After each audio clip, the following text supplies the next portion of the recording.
Buenos días, amigos televidentes, bienvenidos. Hemos llegado al tan esperado viernes 24 de mayo, y a usted le agradezco por acompañarnos a lo largo de la semana y también esta mañana en la que vamos a discutir temas económicos desde el análisis de mis invitados, que se los presento con muchísimo gusto a continuación.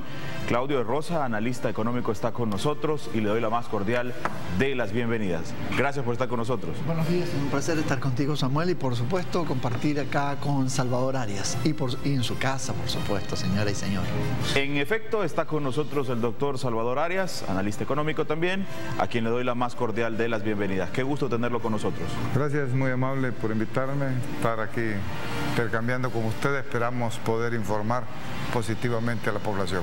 Muchísimas gracias. Amigos televidentes, con ellos vamos a hablar sobre los resultados, el reciente resultado presentado sobre la encuesta de hogares y propósitos múltiples, en los que se destaca que la pobreza, por lo menos disminuyó a 34.5% en el año 2012. Ese es el dato que destaca el informe presentado por las autoridades. También vamos a tratar de abordar las recomendaciones que ha hecho recientemente el FMI para el ajuste fiscal. A usted lo invito también para que sea parte de esta entrevista con sus comentarios, con sus preguntas, con el debido respeto para mis invitados, para que los podamos compartir al final del programa. Antes, para entrar de lleno a este tema, quiero presentar la nota que elaboró el periodista Armando Urquía en la presentación de esta encuesta que le menciono. Veamos. Alex Segovia señaló que la población en la zona de pobreza con que recibieron el gobierno fue de 2.8 millones, cifra que para el año anterior se redujo hasta los 2.5 millones de personas. Entre el 2008 y el 2012 han habido una reducción en términos absolutos de más de 300.000 personas que han salido de la pobreza. Y esta es una buena noticia. Ojalá que fuera más. Pero es una buena noticia porque además este resultado se da, y esto no hay que olvidarlo, espero que ustedes lo transmitan, en el contexto de la crisis económica de este país más grande desde la guerra.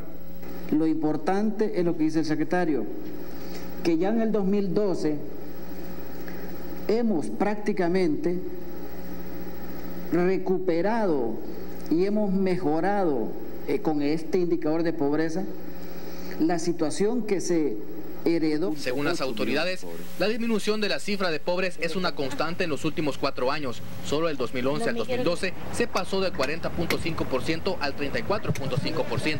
Esto debido en gran parte a la reducción de la tasa de desempleo. Que el 6.1% de la población de 16 años y más se ve afectada por este fenómeno. En la parte urbana es de 6.2 y en la parte rural es de 5.8. No muy distante, las brechas no son, es decir, que hay aspectos como relacionados a la parte de qué tan rígido es el mercado laboral para poder incorporar nuevas personas, y eso permite ir mejorando, pero hemos llegado casi a un nivel casi similar. Ahora, con tendencias, por favor, se observa que aún con todo y eso, la parte de desempleo va disminuyendo. En este periodo, sin embargo, más personas ingresaron al sector del empleo informal o subempleados, lo que es lo mismo, población que no cuenta con los beneficios del Seguro Social, entre otros. El subempleo para el año 2011 era de 32.7 total y hoy tenemos 30.7. La informalidad tuvo un ligero aumento, pasa de 44.3 a 45.3, o sea, sube un punto porcentual. En total son más de 2.724.000 personas económicamente activas las que existen en el país. De ellos, el 93.9% tiene una ocupación. Las autoridades reconocieron que si bien las cifras de empleo son positivas, aún hay un déficit de casi 200.000 puestos de trabajo que se perdieron en la crisis económica del 2008. Para Teleprensa, Canal 33, Armando Urquilla. La idea de esta mañana es que con la ayuda de mis invitados podamos entender y tratar de desglosar un poco esta encuesta y los resultados que ella misma ha reflejado en el día a día que todos los salvadoreños tenemos. Bueno, doctor Arias, ¿cómo podría llamarse o cómo podría evaluarse el desempeño que refleja esta medición de los hogares salvadoreños cuando se habla, hay una reducción de la tasa de pobreza en nuestro país? Bueno, comencemos con el tema de la pobreza. Primero decirte que recuerdo que tengo este libro que se llama El Atlas de la Pobreza y la Opulencia en El Salvador, donde tengo un estudio a fondo de cuál es la situación de la pobreza en el país, hasta a nivel de municipio, por departamento y todo. Y el problema que tú tienes es que te están diciendo que se reduce la pobreza, pero la metodología que utilizan es una metodología que no transparenta la realidad del país. ¿Por qué? Porque tú llamas pobre, según el análisis de la encuesta, y es lo que normalmente se hace en la metodología que usan los gobiernos, que es una metodología en el marco de Naciones Unidas, de la CEPAL, es un acuerdo internacional que realmente lo que busca es disfrazar la realidad de los países, no refleja la realidad. Porque tú estás diciendo que una gente está en miseria si no tiene el ingreso suficiente para la canasta básica alimentaria. O sea, básicamente que la gente solo coma. Y le dicen que ya no son pobres cuando multiplicas eso por 2. Entonces, eso realmente no tiene ninguna consistencia en cuanto a la realidad de vida de la población. En el año 2009 se dejó de publicar en este país lo que realmente te permitía hacer análisis de pobreza cuando tú tenías el costo de la canasta ampliada de mercado.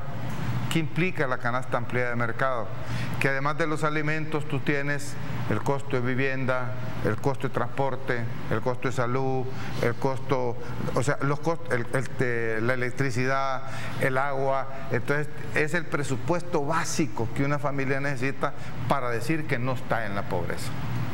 En el año 2009, el costo de la canasta de mercado de la población salvadoreña para una familia típica era de $759.46.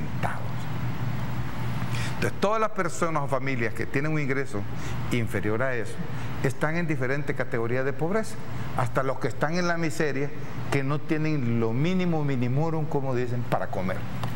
Entonces, si tú analizas la información que tira la encuesta actualmente, y de acuerdo a los ingresos promedios que están hablando a nivel de departamento y a nivel nacional, efectivamente la familia salvadoreña en un 90 y pico % está en diferentes situaciones de pobreza. Lo que está diciendo ellos es que, y lo que se está basando básicamente esto en el análisis que hicieron de ingresos, es que la familia, por la reducción básicamente de los costos, de los precios de los alimentos, están diciendo que ha mejorado, ¿verdad? La realidad es que hablar de una reducción de la pobreza en El Salvador es realmente un artificio estadístico. Eso es como yo lo analizo de manera clara. Yo creo que en estas cosas, ante la población, uno debe decir la verdad, por lo menos, y yo creo que esta es la verdad. Si nosotros, porque fíjate que cuando tú cruzas este análisis de la pobreza, que ya está lo esencial, ya te lo dije, cuál es la cosa, y lo cruza con el tema del desempleo, que es el otro factor fuerte de acá, ¿verdad? Ellos, por ejemplo, en el análisis solo toman en cuenta lo que le llaman la población económicamente activa. Igual, aquí viene otro problema metodológico de medición del problema de la situación de la población en cuanto a empleo e ingresos. Entonces, cuando hablan de la población económicamente activa, solo están tomando el 63% de la población en edad de trabajar. Por primera vez, según un informe de esto, incluyen la población en edad de trabajar, que le llaman la PET, ellos, acá. La población en edad de trabajar en El Salvador es de 4.311.000, según los datos de ellos. Estoy usando los datos de la encuesta. Y ellos están hablando de un tema de empleo y de desempleo y de ocupación, porque es una cosa también que es importante aclararle a la población. Ellos hablan de ocupación. En el único momento que dicen empleo es cuando hablan del 6%, y es un error, porque están hablando de ocupación. Ocupación es toda aquella persona que se rebusca para hacer algo, pero que no necesariamente tiene una remuneración. Y efectivamente, cuando tú analizas que de las 2.724.000 personas que ellos dicen que es la población económicamente activa, que eso significa que automáticamente tú estás dejando totalmente fuera del mercado laboral a 1.584.000 personas que son desocupados plenos, según el análisis que están haciendo.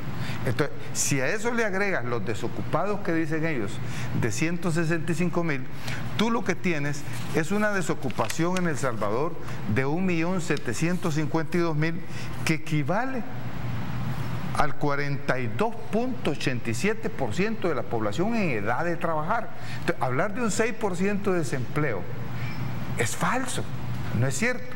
Y la cosa se agrava más, y aquí termino el análisis para que los números, okay. Y de ahí podemos empezar a discutir. Lo grave de esto es que cuando tú analizas que de los 2.5 millones de la población económicamente activa, solo alrededor de 654.000 cotizan en el Seguro Social, lo cual quiere decir que 1.905.000 de los 2.5 de la población económicamente activa es población que trabaja en la informalidad, que desempeña alguna actividad para conseguir dinero en la informalidad, lo cual quiere decir, al final del análisis que yo hago brevemente, usando las cifras de ellos, que el 84% de la población o está totalmente desocupada o está laborando ocupada en la informalidad. Entonces, el problema del desempleo en El Salvador es alrededor de, según estos datos, 42, casi 43%. Y si le agregas el subempleo que dicen ellos, que es 32%, el subempleo de los que están en la población económicamente activa, tú estás diciendo que tienes un problema, que el 42 más el 72, casi 73% de la población está desempleada o subempleada. Esa es la situación.